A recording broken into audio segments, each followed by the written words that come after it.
అక్కడ యేసుక్రీస్తు వారు మత్తయిని పిలుచుకొనుట, తర్వాత ఆయన ఇంట్లో భోజనం చేయటం మనం గమనించాం. అవునా కదా? అక్కడ భోజనం చేస్తుంటే అక్కడికి కూడా ఎవరు వచ్చారు? మత్తయి సుంకరి కాబట్టి సుంకరులు కొంతమంది వచ్చారు, అన్యులు కొంతమంది వచ్చారు. ఆ ఇంట్లో కపెర్నహూములోని ఆ ఇంట్లో భోజనం చేస్తూ ఉంటే మళ్ళీ అక్కడికి వచ్చారు పరిసయ్యులు వచ్చారు. ఈసారి ముందేమో శాస్త్రంలో అంటే ధర్మశాస్త్రోపదేశంలో ఆ కాపీస్ రాసేవాళ్ళు ధర్మశాస్త్రాన్ని. ఇప్పుడు పరిసయ్యులు సద్దుకాయలు అంటే 2 తెగలు ఉంటాయి. వాళ్ళ నమ్మకాన్ని బట్టి అలా డివైడ్ చేసి మాట్లాడతారు. ఇవన్నీ మనం తెలుసుకున్నవే. పరిసయ్యులను చూసి శిష్యుల దగ్గరకు వచ్చారు. శిష్యులు కూడా అక్కడే ఉన్నారు.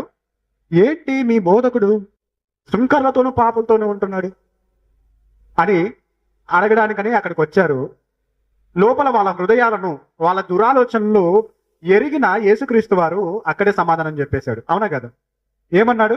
నేను పాపులను పిలవచ్చితిని కానీ నీతిమంతులను పిలవరాలేదు. మీరు నీతిమంతులు కదా, మీరు దేవుని సంబంధులు కదా, మీరు దహన బలులు ఇచ్చేవాళ్ళు, సమాధాన బలులు ఇచ్చేవాళ్ళు, అపరాధ పరిహారార్థ బలులు, పాప పరిహారార్థ బలులు, బలులన్నీ ఇచ్చుకుంటున్నాం కాబట్టి మేము నీతిమంతులము. దశమ భాగాలు ఇస్తున్నాం కాబట్టి మేము నీతిమంతులము. ఇజ్రాయేలీలం కాబట్టి మేము నీతిమంతులము అని ఫీల్ అయ్యేవాళ్ళు కదా. కానీ దేవుని మాటల్ని మాత్రం మీరు ఆచరించే వాళ్ళు కాదు కదా.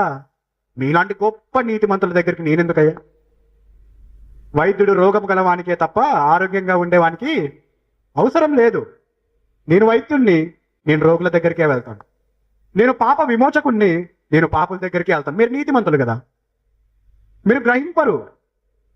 దేవుని నడవత ఎలాగా చెప్పాడు, ఎలాగ నడవమన్నాడు, దేవుడు ఏ విధంగా బ్రతకమన్నాడు అనేది మీరు బోధిస్తారు తప్ప పాటించరు. నేడు కూడా చాలా మంది అలానే ఉన్నారండి. కాదంటారా? చెప్తారండి, గంటలు చెప్తారు, గొప్పగా చెప్తారు. అయ్యో వాళ్ళు వస్తే వేలాది మంది వస్తారు, లక్షలాది మంది వస్తారు, వందలాది మంది ఎప్పుడు వెనకుంటారు.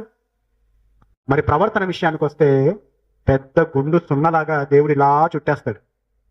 ఎన్ని మార్కులు? 0. ఎన్ని? 0.